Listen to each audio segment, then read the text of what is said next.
الحمد للہ الکریم الوہاب، الحمد للہ الرحیم التواب، الحمد للہ الہادی الی الصواب، مزیل الشدائد وکاشف المصائب، فارج الہم کاشف الغم، مجیب دعوت المضطر، سبحانہ یسمع جہر القول وخفی الخطاب۔ ہر طرح کی تعریف اور حمد اللہ رب العزت کے لیے ہے جو کرم کرنے والا ہے، عطا کرنے والا ہے۔ ہر طرح کی حمد و ثنا اللہ سبحانہ تعالیٰ کے لیے ہے جو بہت رحم فرمانے والا، بہت توبہ قبول کرنے والا ہے۔ ہر قسم کی حمد اللہ کے لیے ہے جو درست بات کی طرف رہنمائی کرنے والا ہے، جو سختیوں کو دور کرنے والا ہے، مصیبتوں کو ہٹانے والا ہے، پریشانیوں کو دور کرنے والا ہے، غموں کو مٹا دینے والا ہے، لاچار کی دعا قبول کرنے والا ہے۔ وہ پاک ہے جو ظاہری بات کو اور پوشیدہ بات کو بھی سنتا ہے۔ آج مجھے یہاں پر جو موضوع دیا گیا ہے وہ یہ ہے کہ ہم اپنے سٹریس، انزائٹی اور اس قسم کی دیگر چیزیں جو ہیں ان سے کس طرح ڈیل کریں۔ جیسا کہ ہم سب جانتے ہیں کہ اللہ سبحانہ تعالیٰ نے یہ دنیا بنائی اور اس دنیا میں انسان کو جو پیدا کیا اور اس کی جو زندگی بنائی وہ ایک امتحان کے لیے تھی۔ ہم سب ایک ٹیسٹ میں ہیں اور جب بھی انسان کسی امتحان سے گزرتا ہے تو اس کو سٹریس تو ہوتا ہے۔ یعنی آپ سب طالب علم ہیں، آپ کو معلوم ہے کہ چھوٹا سا بھی کوئی ایگزام ہو، سب کچھ آتا بھی ہو، سب کچھ پڑھا ہوا بھی ہو، سب کچھ کیا ہوا بھی ہو، پھر بھی ایک ٹینشن ضرور ہوتی ہے۔ تو یہ تو بہت نیچرل ہے۔ کہاں یہ کہ اللہ سبحانہ تعالیٰ نے خود بتا دیا کہ لقد خلقنا الانسان فی کبد، کہ یقیناً ہم نے انسان کو بڑی مشقت میں پیدا کیا۔ آپ دیکھیں کہ انسان کے دنیا میں آنے کا جو مرحلہ ہے، جو ماں پر گزرتا ہے، جس وقت بچے کی ولادت ہو رہی ہوتی ہے، اگر آپ میں سے کوئی اس ایکسپیرینس سے گزرا ہو یا اس پروسیس کو جانتا ہو تو آپ دیکھیں کہ کتنے گھنٹے بعض اوقات لگ جاتے ہیں، بعض اوقات دن لگ جاتے ہیں ایک انسان کی دنیا میں آتے آتے، اور ماں بھی کس مشقت سے گزرتی ہے اور وہ بچہ بھی کس مشقت سے گزرتا ہے۔ یہ اس بات کی علامت ہوتی ہے کہ جس دنیا میں وہ آ رہا ہے وہ پھولوں کی سیج نہیں ہے، وہ مشکلات کی جگہ ہے۔ یہاں پر آسانیاں بھی ہیں لیکن مشکلات بھی ہیں، اگرچہ آسانیاں اور نعمتیں اور امن ان مشکلات سے زیادہ ہیں، لیکن انسان کی فطرت میں ایک حساسیت ہے، ایک سینسٹیوٹی ہے، لہذا امن کا جو وقت ہے، سکون کا جو وقت ہے، وہ تو ہم فار گرانٹیڈ لیتے ہیں، وہ ایسے ہی گزر جاتا ہے۔ لیکن جب ہم پر کوئی تکلیف آتی ہے، کوئی مشکل آتی ہے، بعض اوقات ہم اپنے حواس کھو دیتے ہیں، بعض اوقات ہم بہت سٹریس میں چلے جاتے ہیں۔ تو اس صورت میں کرنا کیا چاہیے، کس طرح اس کو ہینڈل کریں، کس طرح ہم ڈیل کریں۔ قرآن مجید میں اللہ تعالیٰ فرماتے ہیں وَلَنَبْلُوَنَّكُمْ بِشَيْءٍ مِّنَ الْخَوْفِ وَالْجُوعِ وَنَقْصٍ مِّنَ الْأَمْوَالِ وَالْأَنفُسِ وَالثَّمَرَاتِ وَبَشِّرِ الصَّابِرِينَ الَّذِينَ إِذَا أَصَابَتْهُمْ مُصِيبَةٌ قَالُوا إِنَّا لِلَّهِ وَإِنَّا إِلَيْهِ رَاجِعُونَ أُولَئِكَ عَلَيْهِمْ صَلَوَاتٌ مِّن رَّبِّهِمْ وَرَحْمَةٌ وَأُولَئِكَ هُمُ الْمُهْتَدُونَ۔ اللہ تعالیٰ کا ارشاد ہے، اور یقیناً ہم تمہیں خوف اور بھوک اور مالوں اور جانوں اور پھلوں کی کمی میں سے کسی نہ کسی چیز کے ساتھ ضرور آزمائیں گے۔ یعنی کبھی ایک آزمائش ہوگی، کبھی دوسری ہوگی، یہ پہلے سے بتا دیا گیا کہ یہ سارے ٹیسٹ ہوں گے، اور صبر کرنے والوں کو خوشخبری دے دیجئے۔ یہ وہ لوگ ہیں کہ جب انہیں کوئی مصیبت آتی ہے تو کہتے ہیں بے شک ہم اللہ کے لیے ہیں اور بے شک ہم اسی کی طرف لوٹنے والے ہیں۔ یہ وہ لوگ ہیں جن پر ان کے رب کی طرف سے کئی مہربانیاں، بڑی رحمت ہے، اور یہی لوگ دراصل ہدایت پانے والے ہیں۔ یعنی مشکلات تو ہوں گی، لیکن جو مشکلات کو آسان طریقے سے ہینڈل کر لے گا وہ کامیاب ہو جائے گا، اور اس کا بنیادی نقطہ، سینٹرل پوائنٹ کیا ہے؟ صبر۔ اللہ سبحانہ تعالیٰ نے ایک اور جگہ پر فرمایا وَنَبْلُوكُمْ بِالشَّرِّ وَالْخَيْرِ فِتْنَةً وَإِلَيْنَا تُرْجَعُونَ، ہم تمہیں اچھے اور برے حالات سے آزمائیں گے، دونوں طرح سے، یعنی نعمت بھی آزمائش ہوتی ہے، آسانی بھی ایک آزمائش ہوتی ہے، اور بالآخر تمہیں ہماری طرف لوٹ کر آنا ہے۔ آزمائش کا تعلق ضروری نہیں کہ ہمارے کسی گناہ سے وہ ہو بھی سکتا ہے اور وہ نہیں بھی ہو سکتا۔ بعض آزمائشیں، بعض تکلیفیں انسان کے اپنے ہاتھوں کی کمائی کا نتیجہ ہوتی ہیں۔ مثلا بعض بیماریاں جو ہیں وہ انسان کو کیوں لگتی ہیں؟ کیونکہ اس کے اپنی غلطیاں ہوتی ہیں۔ لیکن بعض دفعہ انسان ہر لحاظ سے اپنے آپ کو ٹھیک رکھتا ہے لیکن پھر بھی اس میں تکلیف آ جاتی ہے. تو اس سلسلے میں انسان کو ہمیشہ یاد رکھنا چاہیے کہ دنیا میں جو بڑے بڑے نیک لوگ آئے تھے، پیغمبر آئے تھے، ان پر تو آزمائشیں اور امتحان ہم سے بھی زیادہ تھے. اللہ سبحانہ وتعالیٰ فرماتے ہیں وَلَقَدْ كُذِّبَتْ رُسُلٌ مِّن قَبْلِكَ فَصَبَرُوا عَلَىٰ مَا كُذِّبُوا وَأُوذُوا حَتَّىٰ أَتَاهُمْ نَصْرُنَا وَلَا مُبَدِّلَ لِكَلِمَاتِ اللَّهِ، اور بے شک آپ سے پہلے کئی رسول جھٹلائے گئے، یعنی نبی صلی اللہ علیہ وسلم سے پہلے بہت سے رسولوں کو ان کی قوم نے جھٹلا دیا، ایمان ہی نہیں لائے، مان کے ہی نہیں دیا، ان کی کوئی بات سن کے ہی نہیں دی، حالانکہ وہ اللہ سبحانہ تعالیٰ کی طرف سے اپوائنٹڈ تھے. تو انہوں نے اس پر صبر کیا، یعنی کسی طرح کا نیگیٹو ریئیکشن ظاہر نہیں کیا، اور وہ جھٹلائے گئے اور ایذا دیے گئے، تکلیف دیے گئے، یہاں تک کہ ان کے پاس ہماری مدد آ گئی، اور کوئی اللہ کی باتوں کو بدلنے والا نہیں. تو اس سے یہ پتہ چلتا ہے کہ اللہ تعالیٰ کی یہ سنت تو جاری رہے گی کہ وہ لوگ بھی آزمائے جائیں گے جو برے کام کرتے ہیں، اور وہ لوگ بھی آزمائے جائیں گے جو اچھے کام کرتے ہیں، یعنی نیک عمل کرنے والوں کو بھی آزمایا جائے گا، امتحان لیا جائے گا. نوح علیہ السلام جو بہت ابتدائی پیغمبروں میں سے ہیں، ہم جانتے ہیں کہ وہ 950 سال تبلیغ کرتے رہے، لیکن کس طرح ان پر آزمائش آئی کہ چند لوگوں کے سوا کوئی ان پر ایمان نہیں لایا، مگر وہ اپنا کام کرتے رہے، انہوں نے صبر سے کام لیا.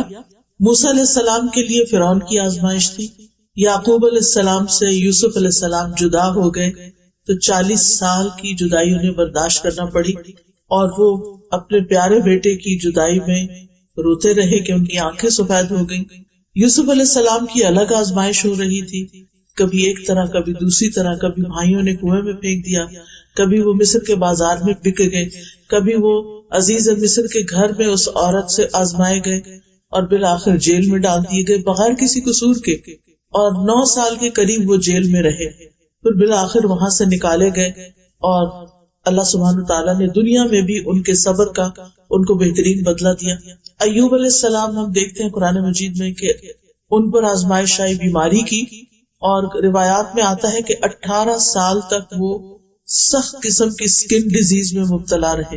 ایک دن کے لیے بھی اگر کہیں ہاتھ پہ کوئی چیز نکل آئے یا کہیں خارش شروع ہو جائے تو انسان بے چین ہو اٹھتا ہے، کہاں یہ کہ 18 ایئرس تک. لیکن ان کا صبر کتنا مثالی تھا. وہ کہا کرتے تھے، یعنی جب ان پہ یہ تکلیف آئی کہ اے اللہ، پہلے تو میرے اور تیرے درمیان میرے گھر والے تھے، میرے بچے تھے، میری دنیا کے کام کاروبار تھے، لیکن تو نے مجھ سے سب کچھ لے لیا، اب میرے اور تیرے بیچ میں کچھ بھی نہیں بچا. اب جس طرح تیری عبادت کی مجھے لذت نصیب ہوتی ہے وہ اس سے پہلے کبھی نہیں تھی.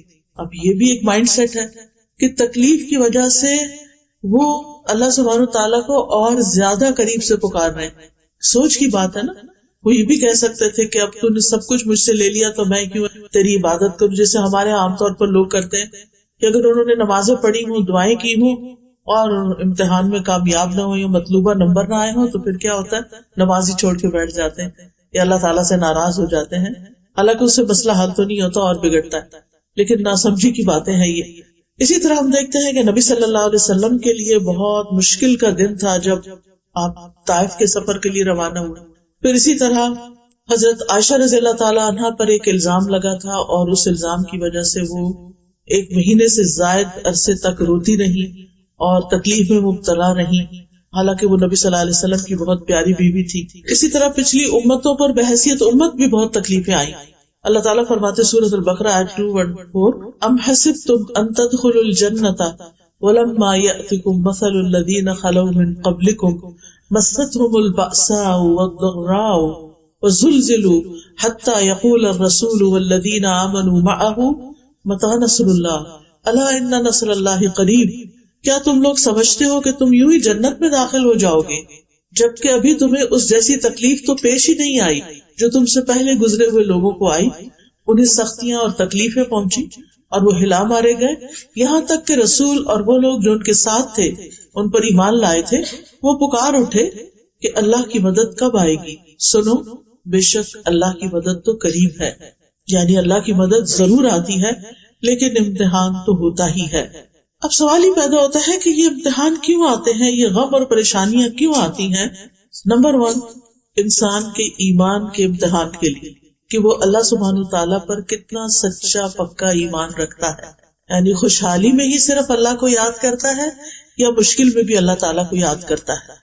اگر کوئی شخص تکلیف کے وقت اللہ تعالیٰ کی طرف رجوع کرتا ہے اور آزمائش میں اللہ تعالیٰ سے مدد مانگتا ہے تو ایسا شخص ایک اگلے ہائر لیول پہ چلا جاتا ہے اور وہ اپنے ایمان کی سچائی کا ثبوت دیتا ہے۔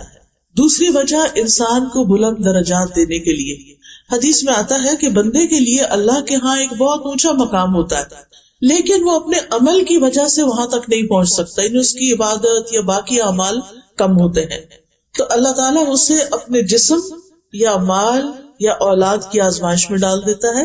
ابو داؤد کہتے ہیں کہ پھر اللہ تعالیٰ اسے صبر کی توفیق بھی دیتا ہے، حتیٰ کہ وہ انسان اس صبر کی وجہ سے اس بلند ترین مقام پہ جا پہنچتا ہے۔ تو یہ ایک ریزن ہوتی ہے انسان کے اوپر سخت امتحان کی کہ اللہ سبحانہ تعالیٰ اس کو ایک اعلیٰ منزل دینا چاہتے ہیں، لیکن اس کے عمل ایسے نہیں ہوتے کہ اعمال کی بنیاد پر وہاں پہنچے، لہٰذا اس پر آزمائش آتی ہے جس پہ وہ صبر کرتا ہے اور بلند درجے پاتا ہے۔ پھر اسی طرح اللہ تعالیٰ کی طرف سے اس انسان کے لیے بھلائی کا ارادہ ہوتا ہے، حدیث میں آتا ہے مَن یرد اللہ بہ خیرا یصب منہ، اللہ جس کے ساتھ بھلائی کا ارادہ کرتا ہے اسے مشکل میں ڈال دیتا ہے، مصیبت میں ڈال دیتا ہے۔ کیوں؟ اس لیے کہ انسان میچور ہو ہی نہیں سکتا۔ آپ نے کبھی دیکھا ہوگا کچی اینٹیں اور پکی اینٹیں، کبھی بھٹا دیکھا ہوگا جس میں اینٹیں پک رہی ہوتی ہیں، اس سے پہلے وہ لوگ مٹی کو گارے کو بنا کے اور اس سے سانچے سے نکال کے اینٹیں رکھے ہوئے ہوتے ہیں، پھر وہ کسی درجے میں سوکھتی ہیں، پھر ان کو بھٹی کی نظر کرتے ہیں اور وہ کئی دن تک ان کے نیچے آگ جلائی جاتی ہے، پھر وہ اتنی پکی اینٹیں ہو جاتی ہیں کہ پھر ان کے اوپر پوری عمارتیں کھڑی کر دی جاتی ہیں۔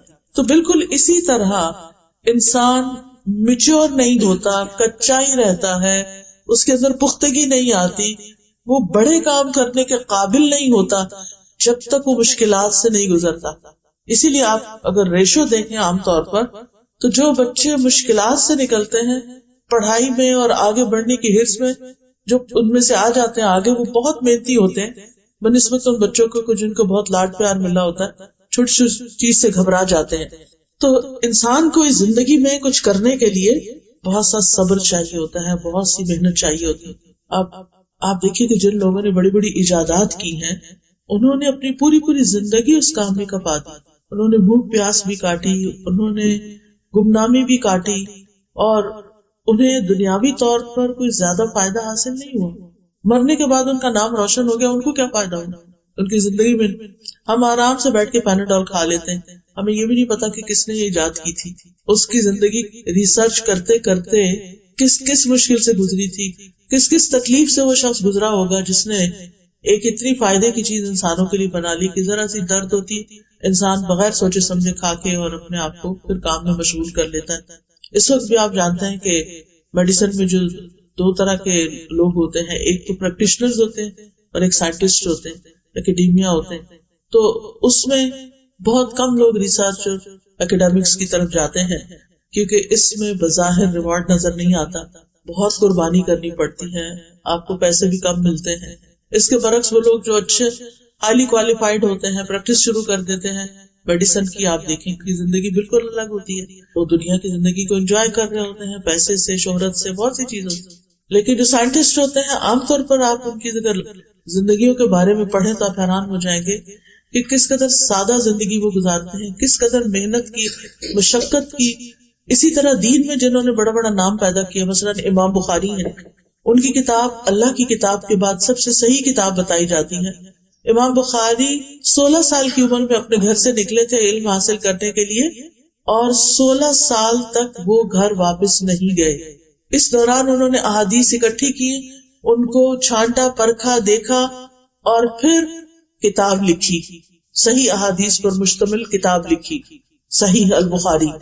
ہم میں سے آج کس کا یہ یارہ ہے، یہ کس کے اندر یہ ہمت ہے کہ وہ 16 سال اپنے گھر والوں کی شکل بھی نہ دیکھے اور 16 سال تک اپنے گھر والوں سے کوئی بات بھی نہ کرے؟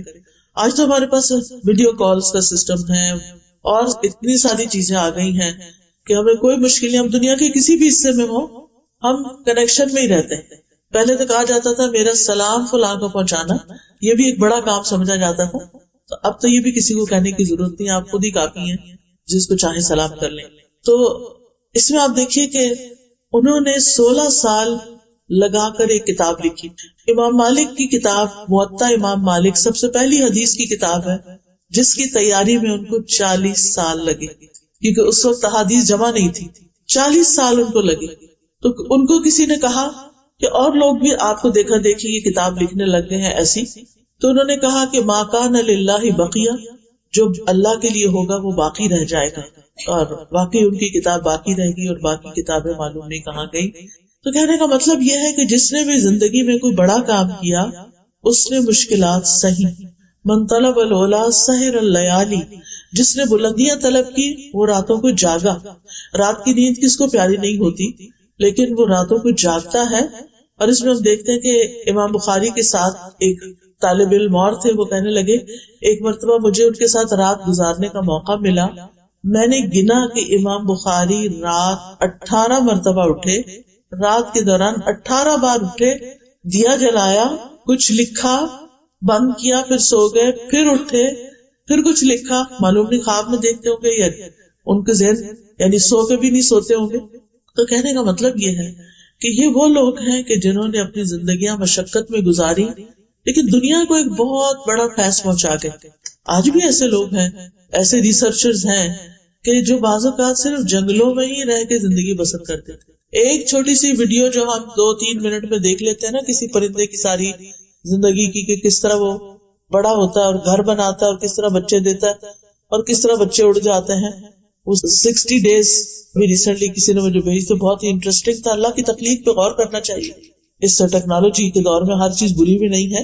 خیر، تو اس میں دیکھ رہی تھی کہ 60 ڈیز کی ویڈیو تھی. اب میں سوچی تھی اس شخص نے جو یہ ویڈیو بنائی ہے یہ 60 ڈیز تک کانسٹنٹ آبزرویشن کرتا رہا اس پرندے کی کہ کس طرح یہ گھر بنانے سے لے کے انڈے دینے سے لے کے اور بچوں کو پالنے سے لے کے کس طرح یہ ایک بچہ پھر اڑ جاتا ہے. تو چھوٹا سا بھی کام کرنا تو انسان کو محنت اور صبر کی ضرورت ہوتی ہے. اس کے بغیر اگر آپ صرف ایک حیوان کے لیول پر زندگی بسر کرنا چاہتے ہیں، گائے بھینس کے لیول پر، تو آپ دیکھیں اس کی زندگی میں کیا ہے. صبح سو کے اٹھتے ہیں، کھاتے ہیں، پیتے ہیں، دودھ دیتے ہیں، پھر کوئی کھانا شروع کر دیتے ہیں، پھر دوبارہ سو جاتے ہیں بیٹھے بیٹھے یا کھڑے کھڑے، پھر دوبارہ کچھ کھا لیتے ہیں. کئی دفعہ دیکھو کھانا ہی کھانا، ان کے 4 پیٹ ہوتے ہیں، آپ کو معلوم ہی ہوگا.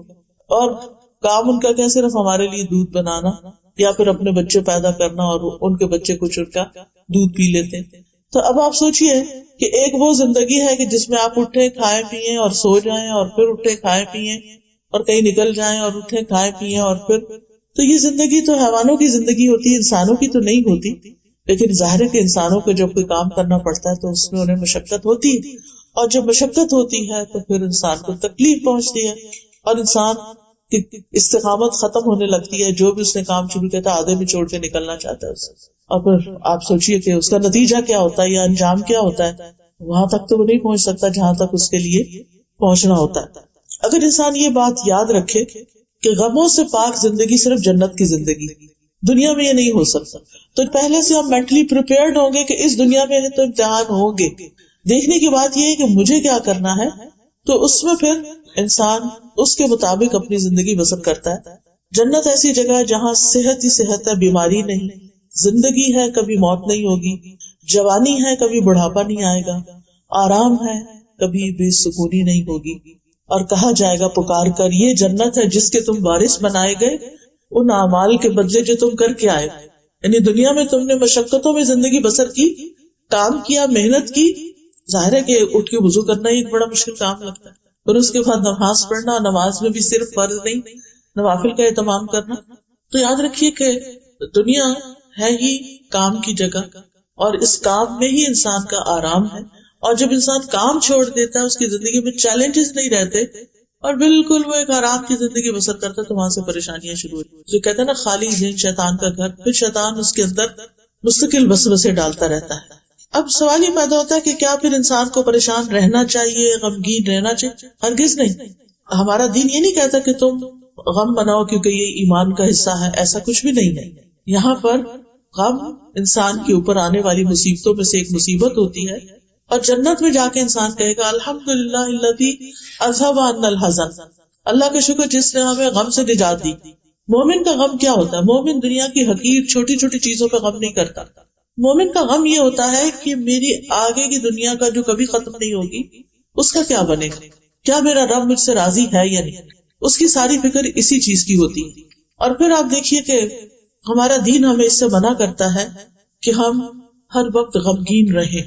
جنگ احد میں مسلمانوں کو غم پہ غم پہنچا تھا، 70 صحابہ شہید ہو گئے تھے، نبی صلی اللہ علیہ وسلم کے دندان مبارک شہید ہوئے، پھر اسی طرح مسلمانوں کا بہت مالی نقصان، ہر طرح کا نقصان ہوا تھا۔ لیکن اللہ سبحانہ وتعالیٰ نے فرمایا فَأَثَابَكُمْ غَمًّا بِغَمٍّ لِكَيْ لَا تَحْزَنُوا عَلَىٰ مَا فَاتَكُمْ، اللہ نے تمہیں رنج پہ رنج دیے، غم پہ غم دیے، مشکل پہ مشکل ڈالی، تاکہ تم ایسی بات پہ غم نہ کرو جو تمہارے ہاتھ سے نکل گئی۔ یعنی جو چیز ہمارے ہاتھ سے چھٹ گئی، اگر کوئی اپرچونٹی نکل گئی، ہم کہیں سلیکٹ نہیں ہوئے کسی پروموشن کے لیے، کسی چیز کے لیے، اب وہ کچھ نہیں سکتا، اب صبر کر کے آئندہ کی تیاری کرو۔ لیکن ہم تیاری کیسے کریں؟ ہم تو پچھلے غم سے نہیں نکل رہے۔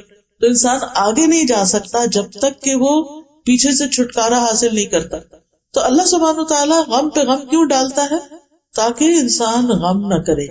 تو کہتے ہیں مشکلیں اتنی پڑی مجھ پر کہ آسان ہو گئی، کیونکہ جس انسان کی زندگی میں مشکل پہ مشکل آتی ہے تو جب وہ کسی کی مشکل کو دیکھتا ہے تو سمجھتا ہے کہ یہ تو کچھ مشکل ہی نہیں، میں بہتوں سے اچھا ہوں۔ پھر اسی طرح موسیٰ علیہ السلام کی والدہ کو جب حکم ہوا کہ وہ ان کو سمندر میں بہا دے، تو ایسی صورت میں اللہ سبحانہ وتعالیٰ نے ان کو حکم دیا وَأَوْحَيْنَا إِلَىٰ أُمِّ مُوسَىٰ، ہم نے ام موسیٰ کی طرف وحی کی ان ارضعیہ، کہ موسیٰ کو دودھ پلاتی رہ، فَإِذَا خِفْتِ عَلَيْهِ فَأَلْقِيهِ فِي الْيَمِّ، پھر جب تجھے اس کی زندگی کے بارے میں خوف ہو تو تم اس کو سمندر میں ڈال دینا، وَلَا تَخَافِي وَلَا تَحْزَنِي، نہ خوف کرنا نہ غم کرنا، تو بے شک ہم اسے تیرے پاس واپس لانے والے، یعنی یہ وقت گزر جائے گا، یہ ایک امتحان ہے۔ لیکن اس کے باوجود موسیٰ علیہ السلام کی والدہ نے جب ان کو سمندر میں ڈالا تو ان کا دل اڑ گیا، یعنی ان کے لیے ناقابل برداشت تھا کہ وہ اپنے ہاتھوں اپنے بچے کو کہاں ڈال رہی ہیں۔ اب یہ جو غم ہوتا ہے نا، غم منانے اور غم پالنے کے نقصان ہوتے ہیں۔ ابن قیم کہتے ہیں 4 چیزیں جسم کو تباہ و برباد کر دیتی ہیں: پریشانی، غم، بھوک اور بیداری۔ پریشانی اور غم عزم کو، ارادوں کو کمزور کر دیتے ہیں، یعنی جب انسان پہ بہت غم آتے ہیں نا، پھر وہ کچھ زندگی میں کرنا نہیں چاہتا، لہذا پیچھے رہ جاتا ہے، دل میں کمزوری پیدا ہو جاتی ہے، اور بندے اور اس کے کاموں میں محنت کرنے کے درمیان رکاوٹ بن جاتے ہیں۔ یعنی اگر آپ کی عادت ہے نا ہر وہ غم کرنا، تو پھر آپ ترقی نہیں کر سکتے، محنت نہیں کر سکتے، تو ہر اس کام میں وہ پیچھے رہ جاتا ہے جو اس کے لیے مفید ہوتا ہے۔ یہ غم سفر کا راستہ کاٹ دیتے ہیں، اس کو پیچھے کی طرف واپس پلٹا دیتے ہیں، رکاوٹ بن کر اس کا سفر روک دیتے ہیں، یا اس کے لیے علم سے رکاوٹ بن جاتے ہیں۔ تو یہ چیزیں سفر پر جانے والے کے لیے بہت بھاری ہیں۔ یعنی مقصد کیا ہے کہ اگر انسان غم ہی کرتا رہتا ہے تو پھر آگے نہیں بڑھ سکتا۔ ابراہیم بن ادم کہتے ہیں غم 2 طرح کے ہوتے ہیں، ایک غم تمہارے حق میں ہے، ایک غم تمہارے خلاف ہے۔ جو غم حق میں ہے وہ آخرت کا غم، کہ وہاں کے بارے میں فکر مند ہونا چاہیے، اور ایک غم آخرت کا، اور دوسرا وہ غم جو تمہارے خلاف ہے، وہ دنیا کی رونق کا غم ہے کہ وہ کیوں نہیں نصیب ہوئی۔ اب آپ دیکھیے کہ پھر کرے کیا؟ غم تو آتے ہیں، پریشانیاں تو آتی ہیں۔ سب سے پہلا کرنے کا کام یہ ہے کہ ہمیں اپنے رب سے مضبوط تعلق قائم کرنا چاہیے، اپنے غموں، دکھوں، تکلیفوں، پریشانیوں کی فریاد اپنے رب کے سامنے۔ ہم پوری دنیا کو سناتے ہیں کہانیاں اپنی، اللہ کے سامنے نہیں رکھتے۔ ہمارے کے آگے روتے ہیں، ہم اللہ کے آگے نہیں روتے، ہم سجدے میں نہیں روتے، ہم دعا میں نہیں روتے، ہم تنہائی میں اللہ سے باتیں نہیں کرتے۔ نتیجہ کیا ہوتا ہے؟ جن بندوں کے سامنے ہم غم رکھتے ہیں، کبھی وہ ہمیں تسلی دیتے ہیں اور کبھی ہمیں الٹا ڈانٹ دیتے ہیں، اور کبھی وہ ہماری بات ہی نہیں سمجھتے، حاصل کچھ بھی نہیں ہوتا۔ لیکن اللہ تعالیٰ تو ہمارے دلوں کے حال تک جانتا ہے۔ یعقوب علیہ السلام سے جب یوسف علیہ السلام جدا ہوئے تو انہوں نے کیا کہا؟ انما اشکو بثی وحزنی الی اللہ، میں اپنے غم اور دکھ کی فریاد اللہ سے کرتا ہوں۔ اور کرنا بھی ایسے ہی چاہیے کہ انسان اپنے غموں کو اللہ کے سامنے رکھے۔ حدیث میں آتا ہے اللہ تعالیٰ فرماتے ہیں میں اپنے بندے کے ساتھ اس کے گمان کے مطابق ہوتا ہوں جو وہ میرے بارے میں رکھتا ہے، یعنی اگر اس کی تھنکنگ پازیٹیو ہوگی تو اس کو ایسا ہی رسپانس ملے گا، اور اگر نیگیٹو ہوگی تو اس کو ویسا ہی رسپانس ملے. پھر یہ کہ ہماری جتنی بھی ضرورتیں ہیں، جتنی بھی چیزیں ہم چاہتے ہیں کہ زندگی میں ہمیں ملیں، وہ سب ہمیں اللہ کے سامنے رکھنی چاہیے. قرآن مجید میں آتا ہے امن یجیب المضطر اذا دعاہ ویکشف السوء، کون ہے جو لاچار کی فریاد رسی کرتا ہے اور اس سے تکلیف دور کر دیتا ہے؟ صرف اللہ. لوگوں کے شکوے کچھ اور لوگوں سے نہیں کرنا، ان سے واپس نہیں کرنا کیونکہ وہ معاملات کو الجھا دیتے ہیں. صرف اللہ سے شکوے کرنا ہے، اللہ کے آگے گڑ گڑانا ہے، اور مشکل وقت میں اللہ پر بھروسہ کرنا ہے، اللہ پر ہی توکل کرنا ہے. اللہ ہے نا، اللہ کر دے گا. اللہ تعالیٰ کو کوئی چیز نہیں روکتی، اللہ تعالیٰ کے لیے کوئی کام کرنا مشکل نہیں.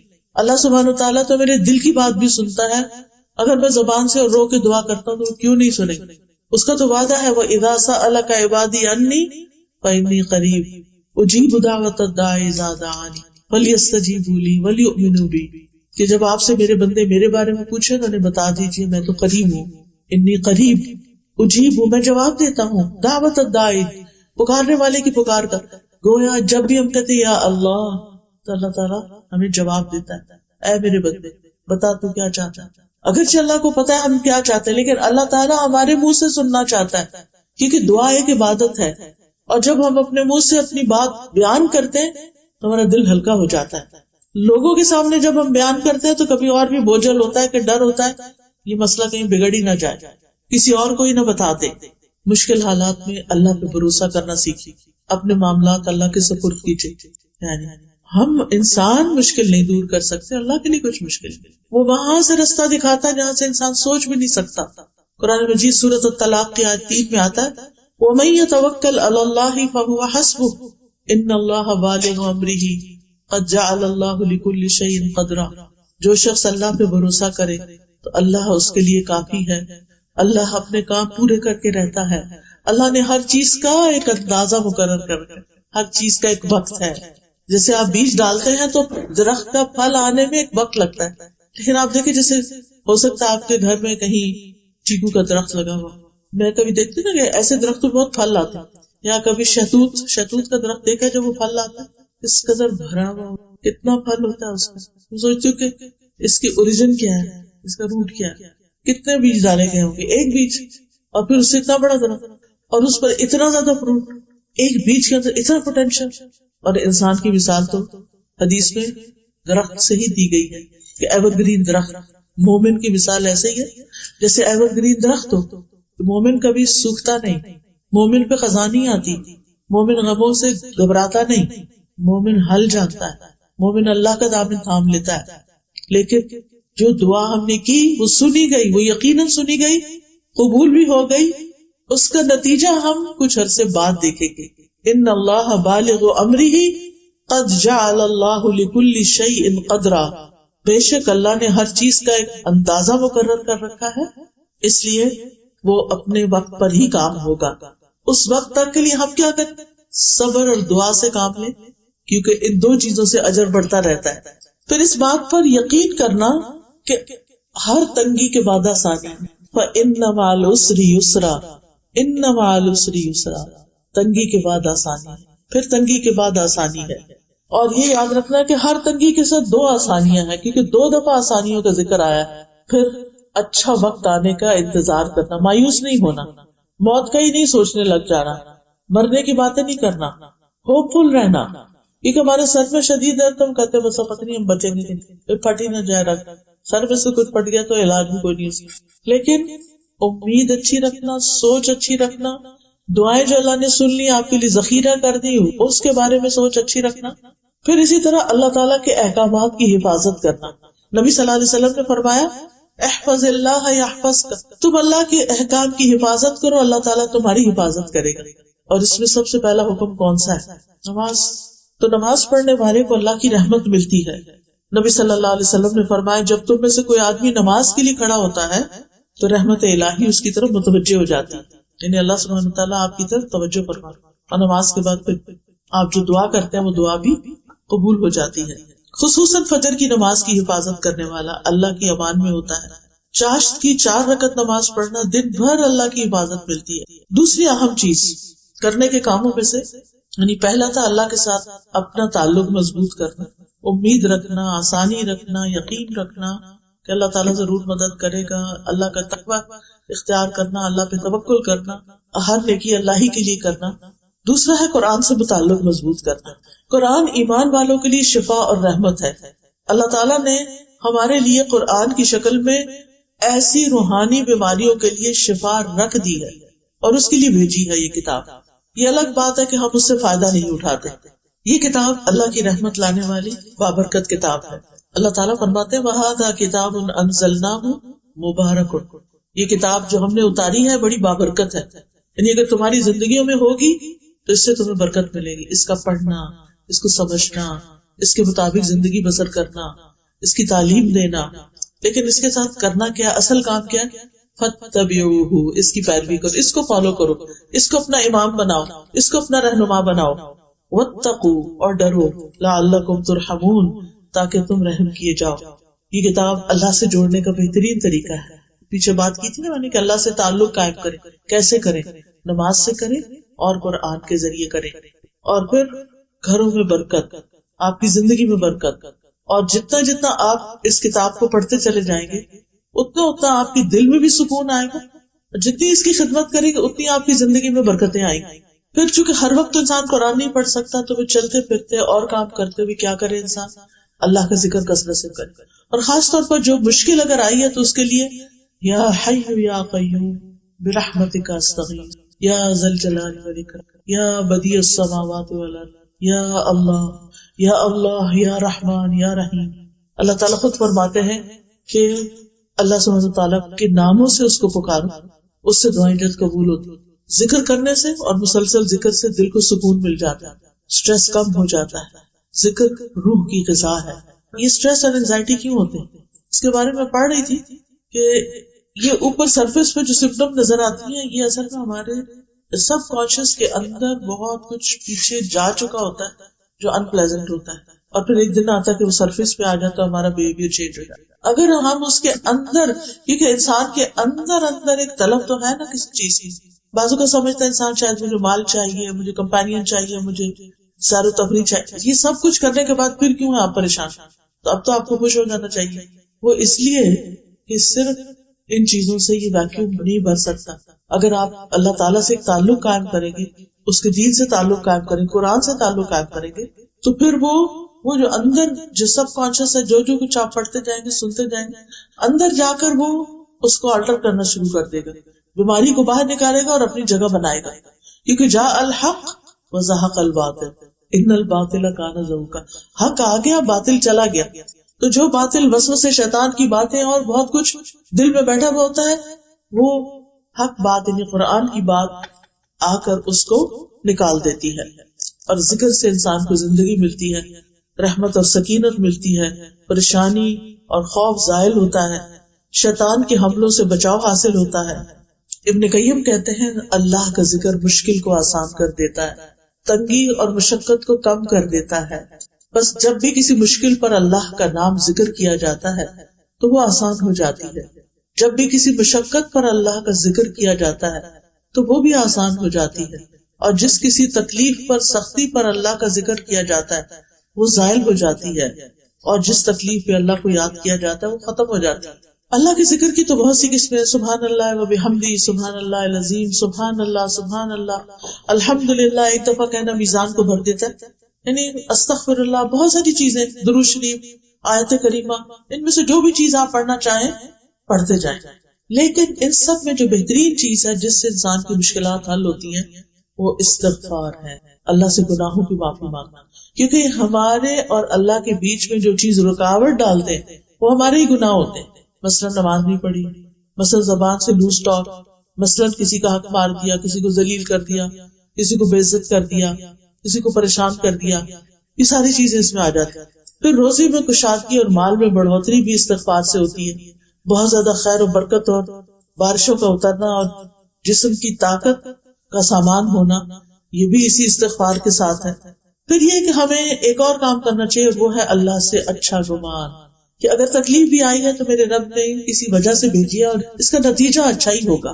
اللہ کی تقسیم پہ راضی رہنا. اگر ہم سے کسی کو زیادہ مل گیا تو اس سے جیلس نہیں ہونا کیونکہ جالسی تو ہمارے اندر آگ بھڑکا رہی ہے، اس کو کیا جاتا ہے، اس کو تو کچھ نہیں ہوتا، کیونکہ جو کچھ انسان کو ملتا ہے وہ انسان کے لیے ایک امتحان ہی ہوتا ہے.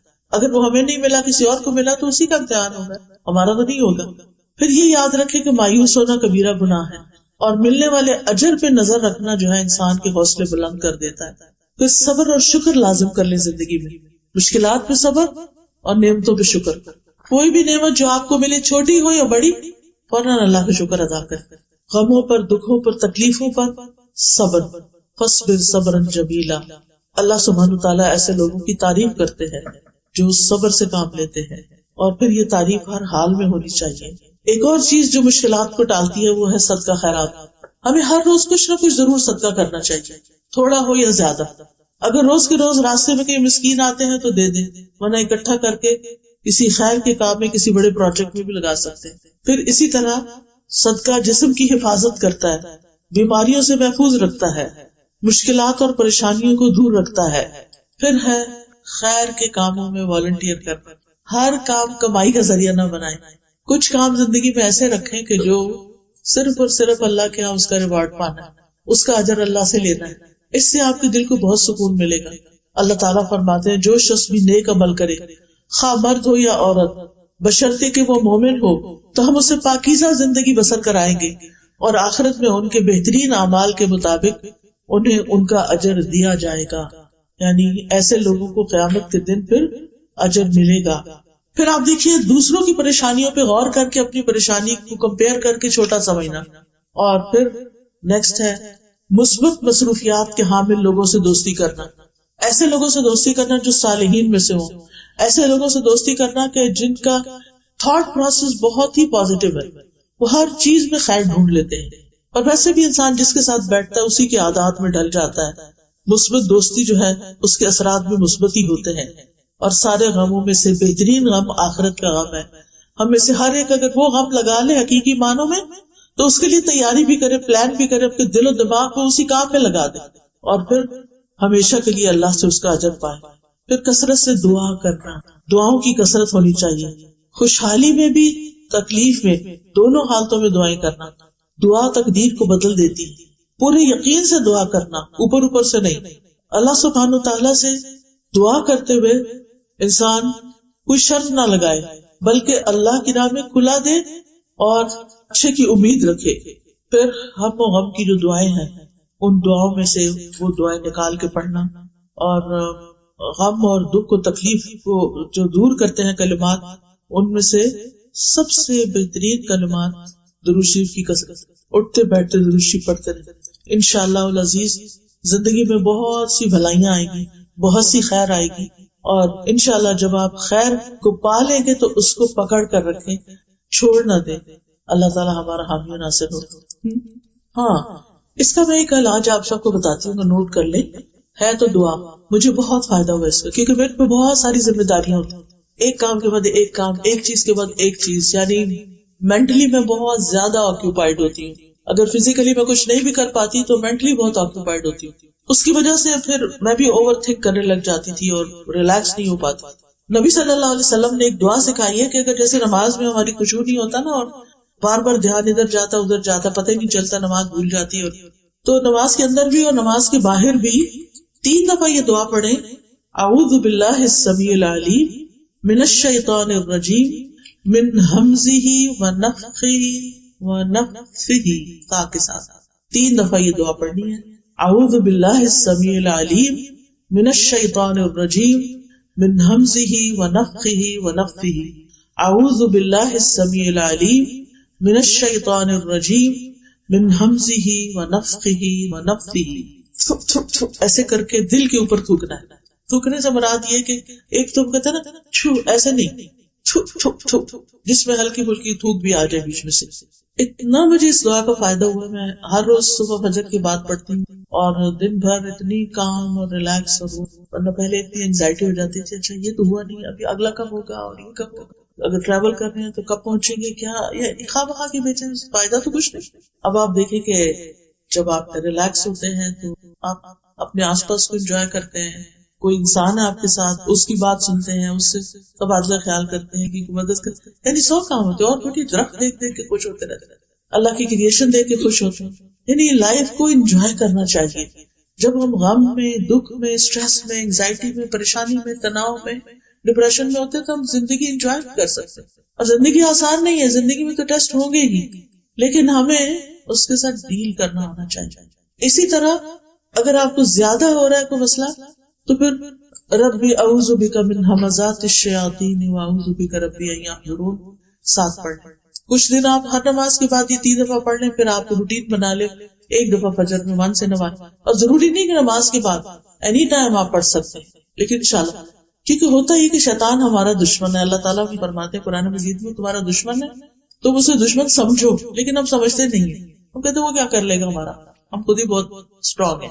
ہم اتنے اسٹرانگ نہیں ہیں، وہ ہمیں چاروں طرف سے گھرتا ہے. اس نے کہا تھا ثم لآتینہم من بین ایدیہم ومن خلفہم وعن ایمانہم وعن شمائلہم، کہ میں ان میں سے اکثریت کو اپنے راستے پہ لے جاؤں گا، ان کے آگے سے آؤں گا، پیچھے سے آؤں گا، دائیں سے آؤں گا، بائیں سے آؤں گا. ولا تجد اکثرہم شاکرین، اور ان میں سے اکثریت کو آپ شکر گزار نہیں پائیں گے. شکر ادا کرنے کے لیے نعمتوں کو جاننا، دیکھنا ضروری ہوتا ہے. جب ہماری آنکھوں کو ہماری نعمتیں ہی نظر نہیں آتی تو ہم نے شکر کیا کرنا. تو یہ یعنی شیطان کا ایک بہت بڑا ہتھیار ہے کہ ہمارے اندر ایسے وسوسے، ایسے خیالات، ایسی باتیں ڈالنا شروع کر دیتا ہے کہ جس کی وجہ سے پھر ہم خواہ پریشانی کا شکار ہو جاتے ہیں.